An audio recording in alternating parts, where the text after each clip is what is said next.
오늘 설교를 좀 이렇게 해보려고 그래요.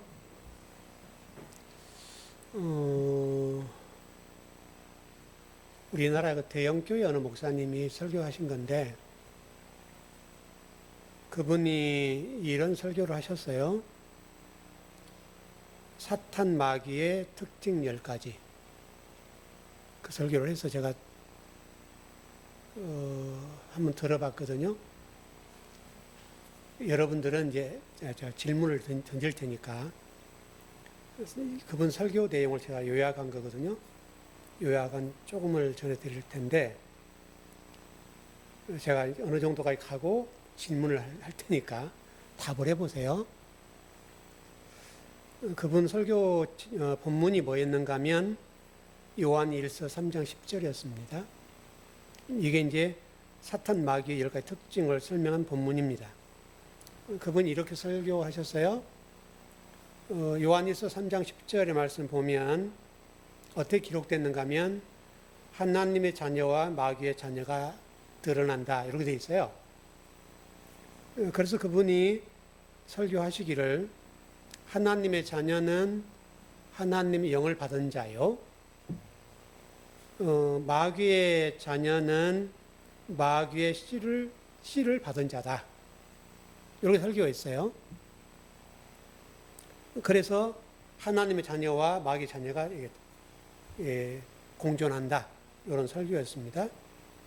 그래서 그분 설교가 지상 어느 곳에나 하나님의 자녀와 마귀의 자녀는 공존한다, 이렇게 지금 출발했거든요. 일단 여기 뭐 할 얘기가 있는데 그냥 지나가고, 첫 번째로, 첫째 10가지 중에 첫 번째, 뭐 다 하진 않겠지만 간단하게 요한복음 8장 44절 한번 봐봐요. 요한복음 8장 44절, 우리 많이 읽어봤던 거죠? 우리 공부했던 것들이니까.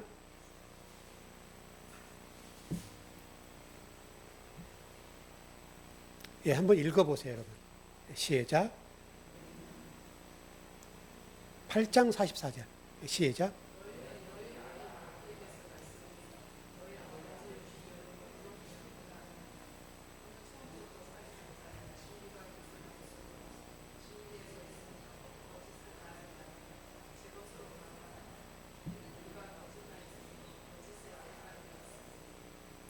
예.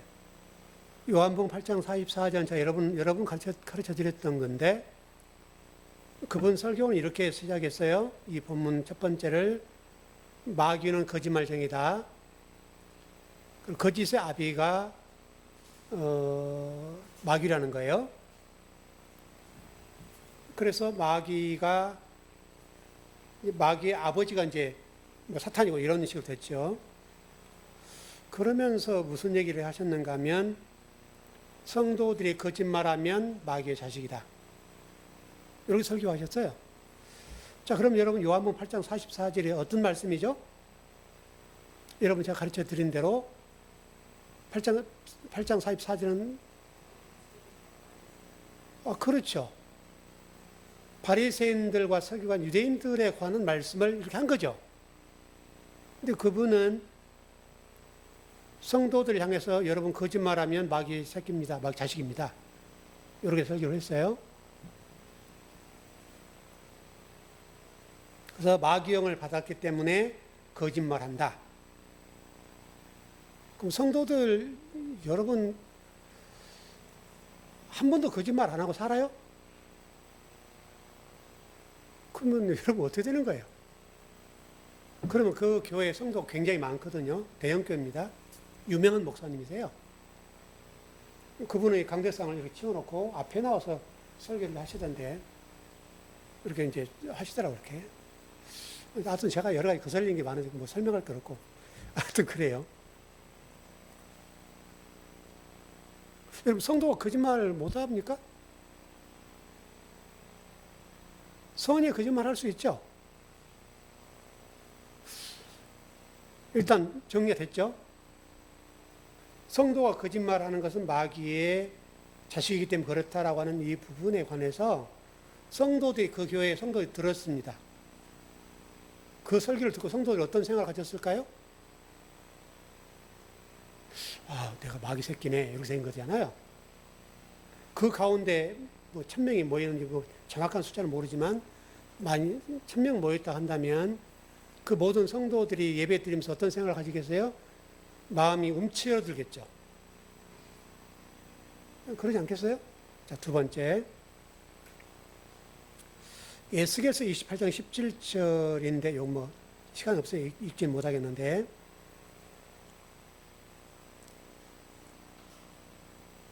무슨 얘기를 했는가 하면, 타락한 천사가 마귀로 변했다.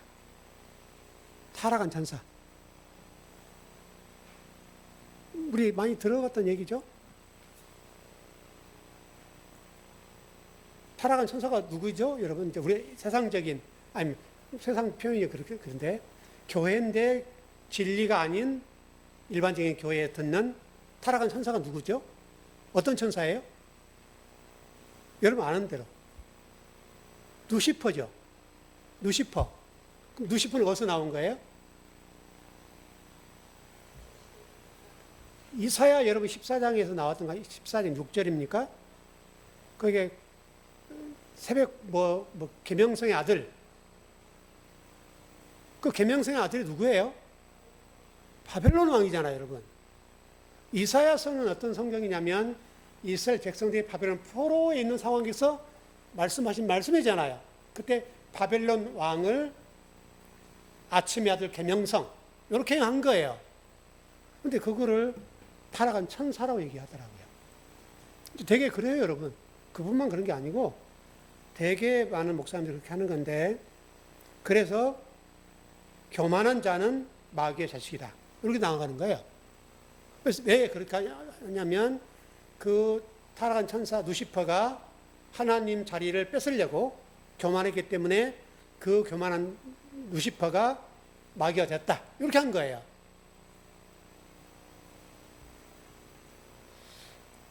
너무나 아픈 마음이죠. 세 번째, 마태복음 12장 43절 읽어봅시다. 마태복음 12장 43, 제가 여러분 해석해 드린 거예요, 이거. 그래서 여러분 제가 보자는 거예요.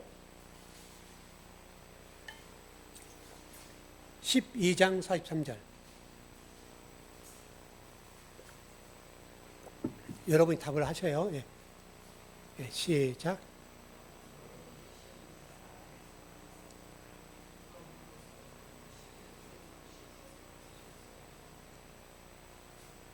더러운 귀신이 뭐라고 그랬죠? 더러운 귀신을 제가 여러분 어떻게 설명드렸죠? 여기 성경 공부한 걸 복습하는 거예요, 지금. 더러운 귀신이 뭐라고 그랬어요?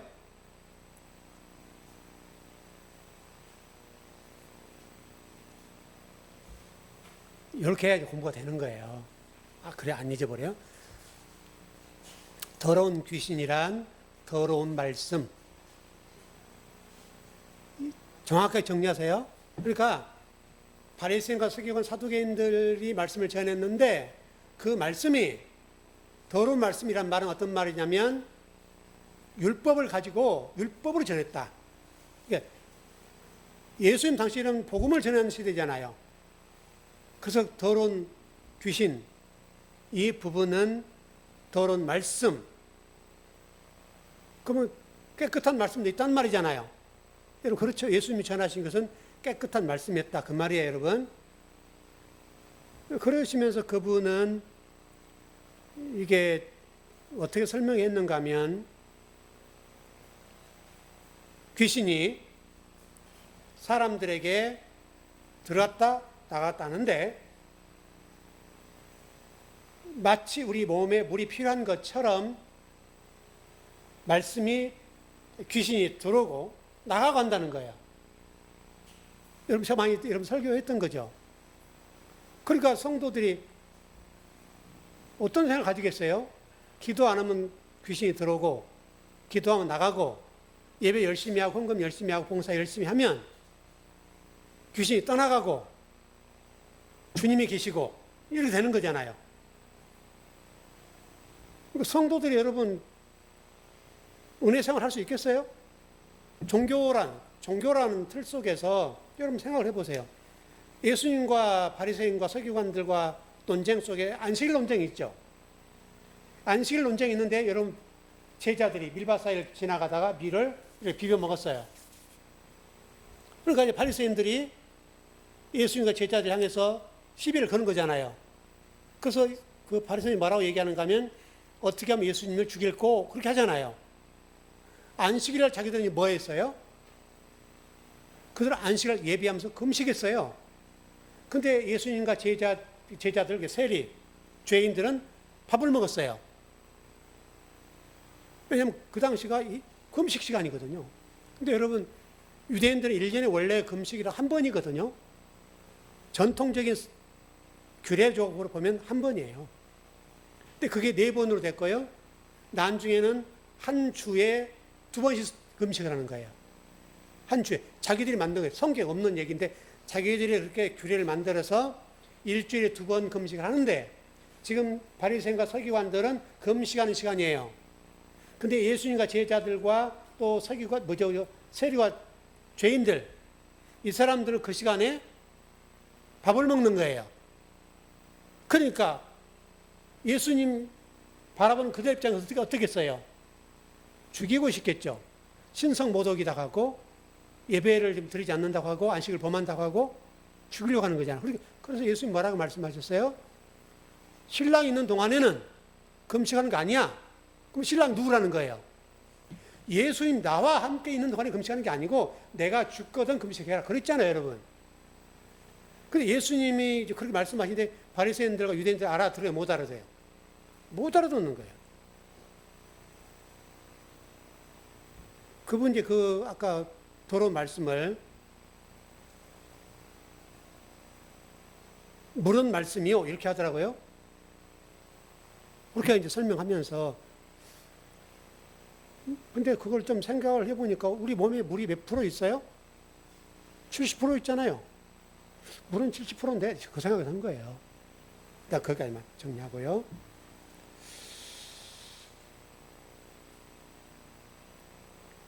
네 번째죠. 요것도 세 번째에서 좀 세 번째 하시죠. 그러면서 그 얘기 하시대요. 사도행전 1장 8절 말씀하시면서 성령이 임하시면 하면서 성령을 사모해야 된다. 그래야 아까 우리 세 번째에서 말씀했던 뭐였죠? 더러운 귀신이 안 들어온다. 이렇게 한 거죠.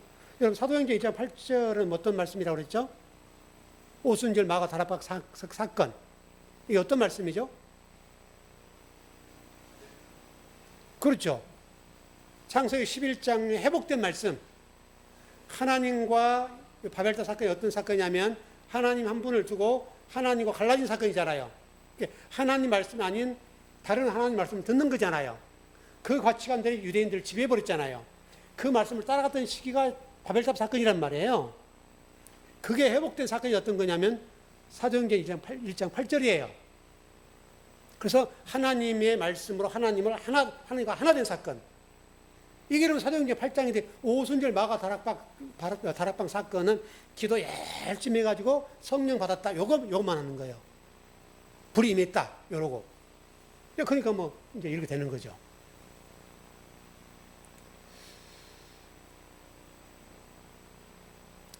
네 번째죠.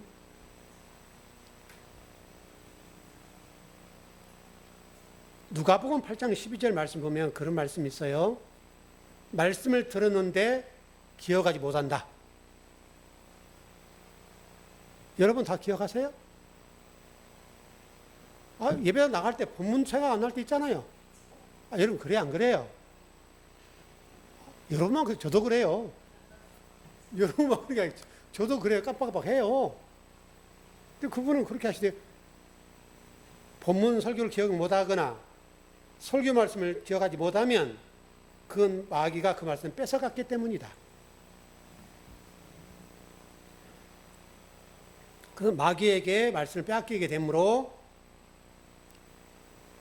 이건 마귀의 자녀다. 이렇게 설교하시더라고요.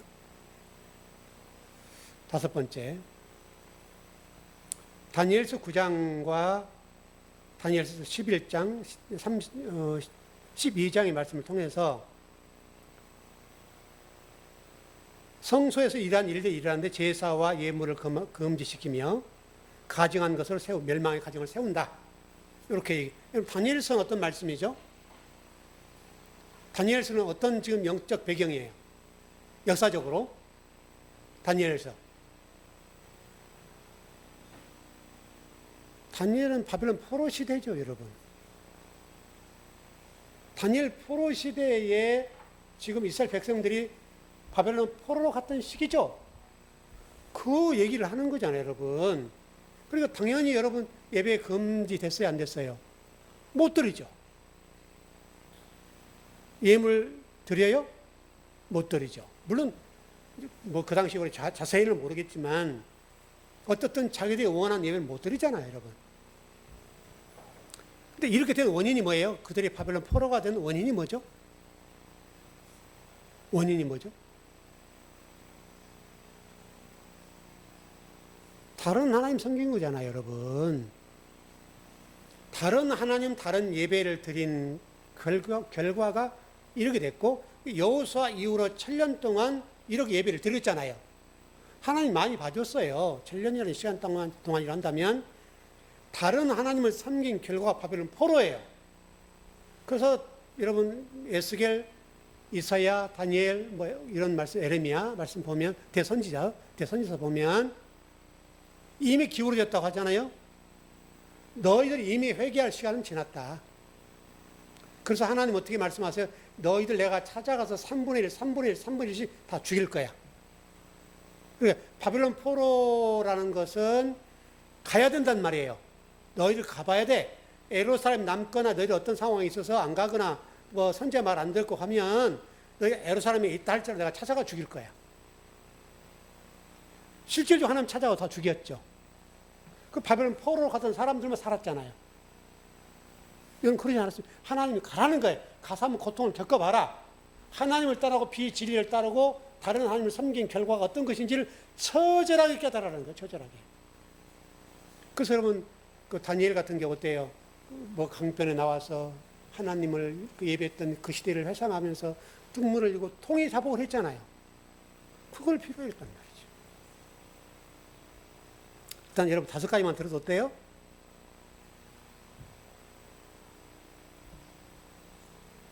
재밌죠? 자, 6, 7번째 쭉 나가야 되는 시간이 없으니까 오늘 그것까지 갈 수 없으니까 일단 5가지만 하는데, 일단 여러분 성령은 뭐예요? 성령이 뭐예요? 정리가 되지 않아요? 여러분 혹시라도 그 확실할 분들 요한 1서 5장 6절 가봐요. 요한 1서 5장 6절.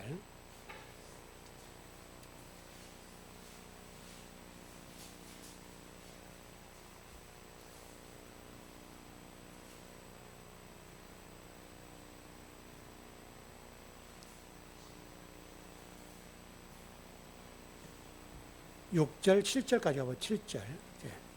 시작. 이는 물과 피로 임하신 자니 곧 예수 그리스도시라. 물로만 아니요 물과 피로 임하셨고 증거는 이는 성령이시니 성령은 진리니라. 이렇게 하면 정리가 좀 되지 않나요?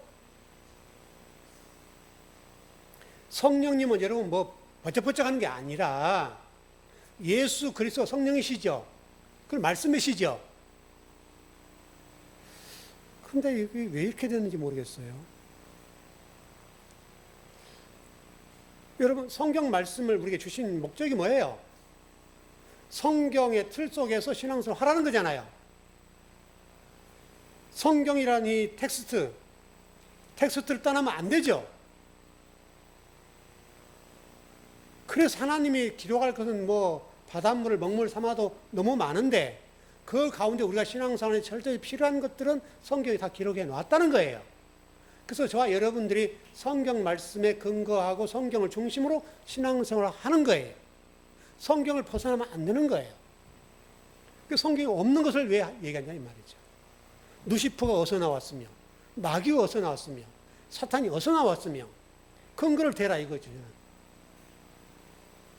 여러분 창세기 1장에서 천지만물을 창조하실 때 모든 걸 다 창조하지 않았습니까? 그 창세기 여러분 1장을 1000번 만번 읽어보세요. 사단 마귀를 창조했다는 말이 있는가 없는가? 그건 더러운 말씀인 거예요. 그분 뭐 요한계시록에 여러분 그 옛뱀 용 그거 나온 거 있죠? 그것도 또 들어서 얘기하시대요. 아까 그 중간 부분에.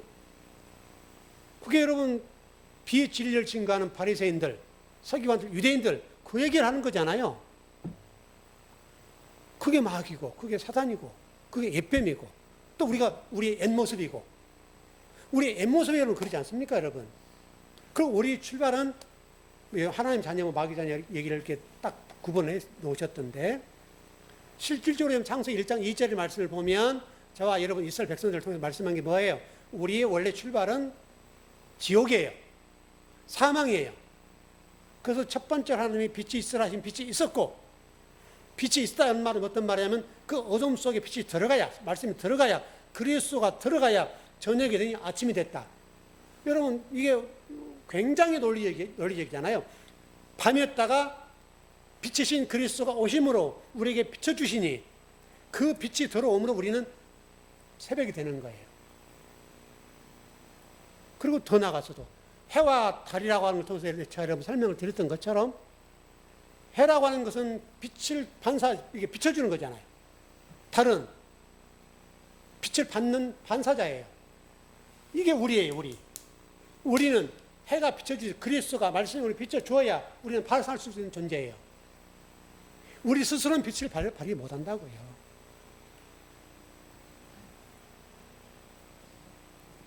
저는 이제 좀 정리를 해보자면, 이제 진도 나가야 되니까. 그 성도들을 생각해 보았어요. 굉장히 큰 교회입니다, 여러분. 이름만 되면 알만한 교회고, 우리 목회자는 다 아는 정도고요. 또 그 목사님 이름만 되면 다 압니다. 굉장히 큰 교회예요. 그 뭐 성교도 어마어마하게 하고, 또 해외에다가 교회도 어마어마하게 짓고 많이 굉장히 큰일 하는 교회인데요. 그 성도들을 제가 생각할 때 이 성도들이 신앙생활이 기쁠까? 정말 신앙생활 하면서 참 자유를 누릴까? 마치 유대인이 종교라고 하는 속에 들어가서 종교의 노예가 돼버린 것처럼 종교라고 하는 것을 통해서 우리가 생명을 살려내고 우리가 안식하고 자유해야 되잖아요. 여러분 그래 안 그래요? 종교라고 하는 것은 우리가 억압하는 존재가 아니에요. 그래서 여러분 안식일에 관해서 예수님 말씀하셨죠? 사람이 안식일을 위해 있는 것이 아니라 안식일이 누구를 위해서 있어요? 사람을 위해 있다. 사람의 주인이란 말이에요. 사람이 주인공이지 안식일이 주인이 아니에요. 근데 마치 안식일이 주인인 거예요. 그래서 이 종교라는 틀 속에 우리 사람이 갇혀버려요. 그게 유대인들이잖아요, 여러분. 근데 유대 종교와 우리 기독교가 똑같은 거예요. 지금 변하지 않고. 종교라고 하는 틀 속에 기독교가 들어가 버린 거예요. 신앙에 성도가 들어가 버려요. 그 성도들이 예전에 여러분, 우리가 그래서 주일날, 저도 그런 신앙생활 해봤습니다만은, 주일날 저 젊은, 그때 이제 교사잖아요. 애들 가르치고, 학생들도 가르치고 그랬으니까, 애들은 선생님 뭐 좀 사주세요. 그러잖아요. 그럼 사줘야 되는데, 율법에 걸린 거예요. 교회 목사님이 주일날 뭐 사서 먹이면 안 된다, 마트도 하면 안 되고, TV도 틀면 안 되고 하니까 못 사주는 거예요. 그러면 어떻게 사주는 거예요? 가만 모래 가서 엉뚱한 데가 사주는 거예요. 그러면 죄를 짓는 거잖아요, 이게. 마음은 굉장히 부담스럽고, 죄를 짓는 느낌인데 애들이, 선생님 좀 뭐 좀 사주세요. 뭐 떡볶이 사줘야 되고, 그런 거 있잖아요, 여러분. 해줘야 되겠는데 못 해주게 하니까 멀리 가서 교회 안 보이거나 장모님들 안 보이고 목사님 안 보이는 데 가서 사주는 거예요. 그리고 너희들 이렇게 하는 거예요. 말하지 마라. 그게 종교예요. 그 신앙생활이라니까, 여러분. 그러니까 예배당에서 이 아이들을 선생님들이 뭐라도 사주면서 교회 열심히 다니자, 말씀 열심히 배우자 해서 교회에 들어오게 만들고 유입하게 만들어야 되잖아요. 근데 아이들이 교회라고 하는 것이 어떤 것인가 답답하고 너무나 폐쇄적이니까 이게 교회야? 이렇게 되는 거예요. 그 젊은이 다 교회를 다 떠나버린 거예요. 심지어 저희 때도 여러분 얼마나 그게 어려웠는지 몰라요. 자, 여러분들 한번 그 얘기를 했습니다만 청년들이 이제 굉장히 저희 많았습니다. 청년들이 이제 전체 다 모여서 커피 가지고 가고 커피 뭐 끓여 먹을 거, 그 다음에 뭐 철렵할 거, 뭐 쌀도 가져가고 뭐 양념도 가져가고, 그러면 제가 이제 투망 쳐가지고 고기 잡고 그 고기 잡아서 그거 끓여 먹고 라면 끓여 먹고, 여러분 얼마나 맛있어요. 근데 여러분 교회 입장에서는 그거 하면 안 되죠. 그러니까 모르게 가만 밤에 가는 거예요. 그래서 우리 어느 시간에 어디 모이자 하면 밤에 싹 모여서 거기서 청년들이 모여서 저는 이제 고기 잡고, 그럼 거기서 라면 끓이고 고기 끓여서 먹고 흥겹게 노는 거예요. 얘기도 하고 교회에 대한 미래에 대해서 생각하기도 하고 고민도 하고, 교회가 이렇게 하면 안 되는데 고민도 하고. 청년들이 여러분 굉장히 그러니 활발했어요. 근데 마음은 찜찜한 거예요, 이게. 여러분 근데 지금도 여전히 똑같이 교회가 예배를 드리는 성도들이 교회에 와서 이 종교라는 틀 속에 집어 넣어버리니까 성도들이 너무너무 답답한 거예요. 안 오면 벌 받네 이렇게 되고, 자식 망하고 사업 망한다고 하니까 안 오지를 못해요. 근데 교회에 와가지고 말씀을 통해서 우리가 자유하게 되고, 진리가 너희를 자유케 하리라. 말씀을 듣게 되면 우리가 자유해야 되고 평안해야 되는데, 그러지 못하고 그냥 탁 톨속에 갇혀가지고 아이고 내가 죄인이네, 나 지옥 가게 생겼네, 이러게 돼요. 다음 주에는 헌금도 많이 해야 되고, 다음 주에는 기도 열심히 해야 되고, 봉사도 많이 해야 되고, 막 이렇게 가버리는 거예요. 이게 여러분 현실이에요, 현실. 여러분 유대인과 예수님 관계를 잘 보세요. 안식일 한 논쟁을 통해서 예수님께서 이 안식일안에 갇히면 안 된다, 생명을 살려내야 된다. 그래서 심지어 구덩이 속에 빠진 양의 문제를 들고 일어나서 안식일날 저 양이 저 구덩이에 빠지는데 죽으면 안 되니까 그걸 건져냈는데, 이게 잘못된 거니? 이렇게 한 거잖아요. 생명을 살려내는 게 우선이란 말이에요, 여러분. 여러분 그래야 되지 않겠어요? 그래서 제가 그 교회 성도들을 생각하면서 너무나 가슴이 아픈 거예요. 보통 아픈 게 아니에요. 저 영혼들 어떻게 할까? 저 영혼들 지금 저 설교 듣고, 여러분 이 10가지 딱 듣고 나면 성도가 어떻게 되겠어요? 나는 천국 못 가겠네. 결론은 딱 그거예요. 여러분 그 10가지 속에서 안 걸려든 사람 있어요, 없어요? 한 사람도 없어요, 한 사람도. 그 10가지를 듣고 천국 간다고 하는 확신을 가진 성도가 한 명도 없단 말이죠. 근데 뭐 성도들도 아멘 하대요. 그 말이 뭔 말인지를 알아듣고 하는지 모르겠지만 그 말을 들으면 아멘이 못 나와요.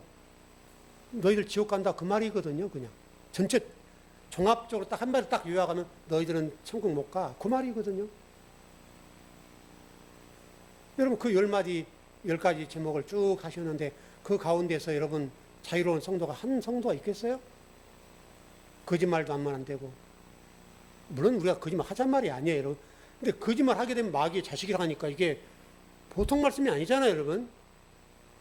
바리새인과 서기관들 얘기해서 하신 말씀인데 그걸 딱 그렇게 돼버리니까 해석이 문제잖아요. 이게 성경 구절을 여러분 다 그 암기를 하시더라고요.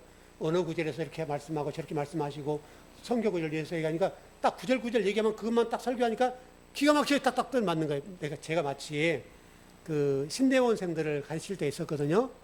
그때는 제가 이렇게 성경을 이렇게 보지 않고 성경을 꽤 맞히는 식. 이 말씀은 저기 어디에 있고 어디 있어, 이렇게 하는 거. 왜냐하면 그들은 시험 봐야 되고 하니까 그 시험 문제 풀 수 있도록 제가 가르쳐 주는 거니까 그렇게 가르쳐 줬거든. 그러면 기가 막힌 거잖아요. 근데 그분도 설교를 그렇게 하시는 거예요. 이 말씀은 어느 말씀에 있습니다. 이 말씀은 저렇게 가면 이렇게 가면 여기에 있고, 이 말씀은 이런 말씀이고, 딱딱 성경 툭툭툭 가는 거예요. 그리고 그걸 성경 구절 보지도 않고 말씀을 쫙 전해줘요. 성도들이 그 앞에서 몸을 이렇게 틀 수 있겠어요? 그 앞에서 목사님 아니에요 할 수 있냔 말이에요. 딱딱 꽤 맞추니까. 뭐 거짓말이란 것이 바리새인들인데 거짓말이란 말이 나왔으니까 여러분 거짓말은 마귀의 자식이에요. 그럼 끝나버리잖아요. 뭐 거기는 그냥 놔둡시다 그냥. 여러분들 한번 복습한다 차원에서 말씀드리고 이제 가자. 6절입니다. 오늘 얼마나 나갈지 모르겠는데 시간이 다 가버렸네. 아이고야. 조금만 할게요. 자, 6절 예수께서 저에게 내놓으라 하실 때에 저희가 물러가서 땅에 엎드려지는지라. 예수님께서 말씀하셨어요. 내가 그야 라고 딱 하니까 어떻게 돼요? 저희들이 예수님 앞에 머리를 딱 조아리고 무릎 꿇어버리는 거예요. 내가 그야. 에고 에이미. 요한복 6장 20절에 똑같은 그런 말씀이고 8장 28절에 똑같습니다. 지난주 조금 했으니까 이 부분 넘어가는데, 이 부분이 출애굽기 3장 14절에도 똑같이 모세가 하나님께 하나님 이름이 뭐세요? 라고 물을 때 나는 나다. 이게 말씀하셨죠. 바로 그게 에고 에임이에요. 다시 설명하면 하나님의 이름이 드러나는 순간에 우리 죄인된 인간들은 그 앞에 납작 엎드리는 거예요. 납작 엎드린다는 게 뭘까요, 여러분? 물론 이제 알아야 될 게 그거예요. 엎드리는 게 중요한 게 아니죠. 납작 엎드린다는 말은 어떤 말이냐면, 성경에 보면 요한 보면 잠들었다 그렇게 표현하고요. 잠들었다는 표현이 무슨 말이냐면 죽었다 그 말이에요. 죽었다. 예수님 앞에 나는 죽었다. 이 표현이에요. 여러분 사도행전 9장 4절 가보십시다. 이게 여러분도 저도 경험해야 될 얘기니까. 사도행전 9장 4절입니다.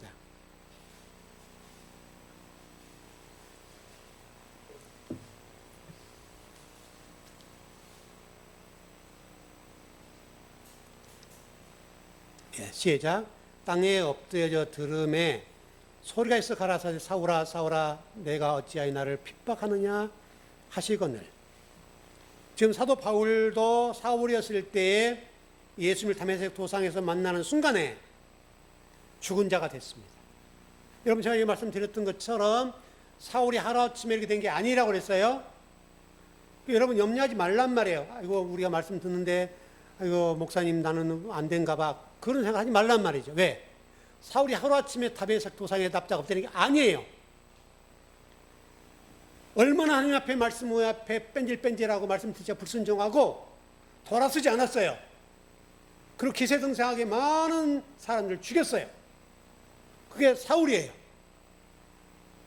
여러분 사울이 하루아침에 꼬꾸라져서 하나님의 사람 된 게 아니에요. 사도가 된 게 아니란 말이에요. 여러분도 그런 것처럼 똑같아요. 똑같은 성경이기 때문에 이렇게 되기까지는 수많은 시간 동안에 하나님 앞에 하나님 말씀을 거역하고 하나님 말씀을 듣지도 않고 하나님 말씀을 잘못 듣다고 하고 오히려 그리스도인을 죽이고 수많은 그리스도인을 죽였어요. 여러분. 요한계시록 1장 17절입니다. 하나님 임재가 임했을 때 어떤 상황이 되는가? 요한이 얘기하는 겁니다. 요한 부분이에요. 요한계시록 1장 17절.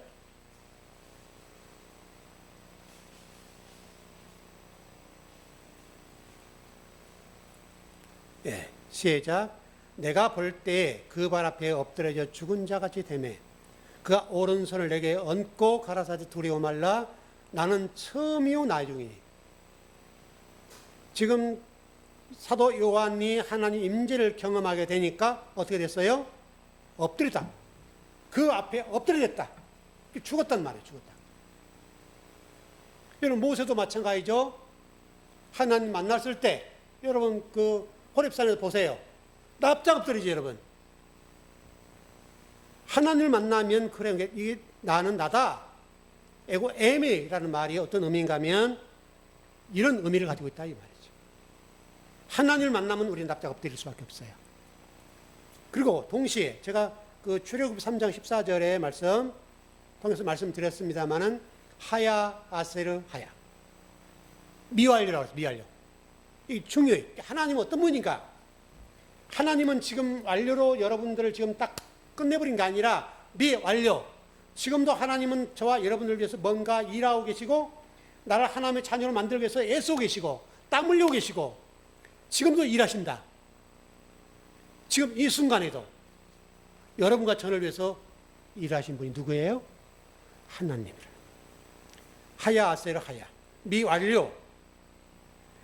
이 말은 항상 내가 너와 함께 한다 그 말이에요. 여러분이 어느 곳에 있든 어떤 환경에 있든지 실패했든지 성공했든지 상관없어요. 어느 상황에 있든지 간에 하나님은 여러분 곁에 항상 계세요.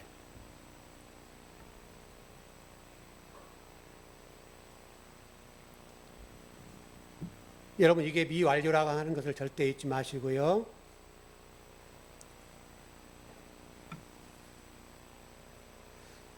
그러나 그럼에도 불구하고 우리가 이 하나님 함께 하신다는 이 미완료에 대해서 우리는 잘 안 믿죠. 조금만 어려우면 그래서 말씀 중심의 신앙에 돼야 된다는 얘기가 어떤 얘기냐면 어려운 일을 겪어보면 알아요. 말씀 중심의 신앙은 어려움이 와도 약간 아픔이 있고 힘들겠지만 넘어지진 않아요. 그러나 말씀 중심의 신앙이 아니면 환경만 바뀌면 하나님 앞에 삿대질해요. 하나님 왜 그러세요? 하고 삿대질한다. 그래서 말씀 중심으로 차근차근 우리 말씀 배운다는 것이 얼마나 중요한지 몰라요. 여러분 성경 말씀을 여러분 읽으시고 또 설교를 듣고 성경 공부를 많이 하시는데 성경을 읽고 성경 공부를 하는 목적이 뭐예요? 그것은 딱 하나밖에 없어요. 하나님이 여러분과 저라는 사람이 어떤 사람인지를 적나라하게 가르쳐줘요. 적나라하게. 너는 이런 존재밖에 안 돼. 그런데 내가 이렇게 되는 거예요. 내가 너에게 미완료로 존재함으로 너는 내가 너를 이렇게 만들어 놓을 거야. 여러분 그 창세기 1장이잖아요. 여러분. 저희 집사람이 통장에 가시죠? 네, 저는 반장이에요. 일하기 좋으려고 해놨어요, 그냥. 근데 거기 뭐 동사무소에서 설문지를 이렇게 작성하라고 왔더라고요. 그래가지고 그 소식지 있죠, 여러분. 소식지 보세요? 그러세요? 저는 소식지가 조금 너무나 단조롭고, 왜냐면 이제 거기다가 뭐 이렇게 건의사항을 쓰라고 난이 있더라고요. 난이 뭐 조그마하니까 많이 쓸 수는 없으니까. 좋은데, 다 좋은데, 강북구의 노드뱀이 뭐냐 도대체? 강북구의 미래의 설계도가 뭐냐 도대체? 강북구가 서울 전체 지역 중에서 이 지역에 산다는 자체가 부끄러울 정도인데 그 노드맵이 뭐니 도대체? 강북구 설계도가 뭔지 좀 그것 좀 그려주라. 근데 그걸 썼어요. 여러분 강북구가 지금 전체 서울의 구 가운데 가장 뒤쳐져 있죠. 그래서 어디 사세요? 강북구요. 강북구요? 이렇게 되잖아요, 여러분. 강북구에 사는 것이 그런 우리가 부끄럽지 않고 당당히 얘기할 수 있는 그런 강북구가 돼야 되겠는데 세금도 적게 거치고 가장 가난하고 가장 못 사는 동네. 그래서 그게 강북구도 서울에 있어? 이런 식이 되잖아요, 여러분. 그게 안 되려면 지금부터서라도 강북구의 미래의 로드맵과 설계도를 그려서 몇 년에 이렇게 갈 거다. 우리는 이렇게 지향해 갈 거야, 지향해 갈 거야. 맨 뭐 4.19만 얘기하지 말고, 뭐 계속 얘기한 게 4.19. 아, 이게 문화의 도시, 문화의 강북구. 요것만 얘기하는 거예요, 요것만. 강북구 4.19가 어떻다는 거예요, 도대체. 4.19가 이러면 어째요?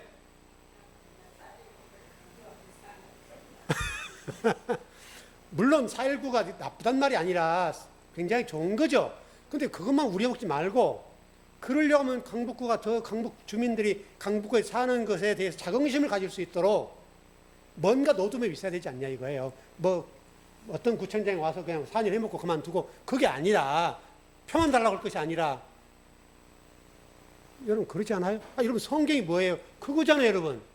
우리가 어떤 사람인지 어떻게 하나님 나를 만들 것인지 창세기 1장에서 여러분 설계도를 통해서 우리 말씀한 게 뭐예요? 내가 너를 이렇게 성전을 만들어 놓을 거야. 그리고 여러분 바울이 얘기하기를 고린도전서 3장 16절에서 말씀하잖아요. 너는 하나님의 성전이야. 그게 하나님 노드맵이에요. 노드맵. 그 설계도예요. 여러분 그게 있어야 되잖아요. 여러분. 우리에게 사람에도 그런 게 있지 않습니까? 내가 나이가 이렇게 되면 이렇게 돼야 되고 이렇게 해서 내 인생을 이렇게 정리할 거야. 여러분 그거 그래야 되잖아요. 매일 밥만 먹고 그냥 잠만 자고 살았다. 그건 의미가 없는 거 아니에요?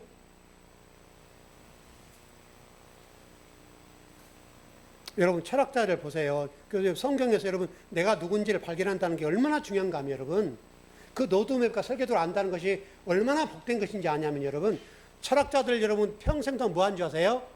나는 누군가. 그 질문하고 답을 찾다가 죽어요. 그럼 답을 찾고 죽어요?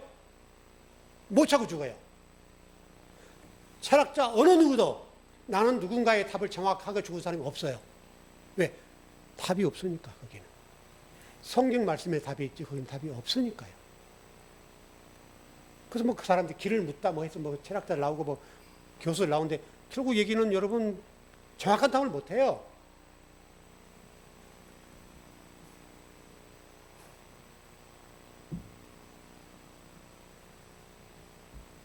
예, 7절, 8절만 읽고 마칠게요, 그냥.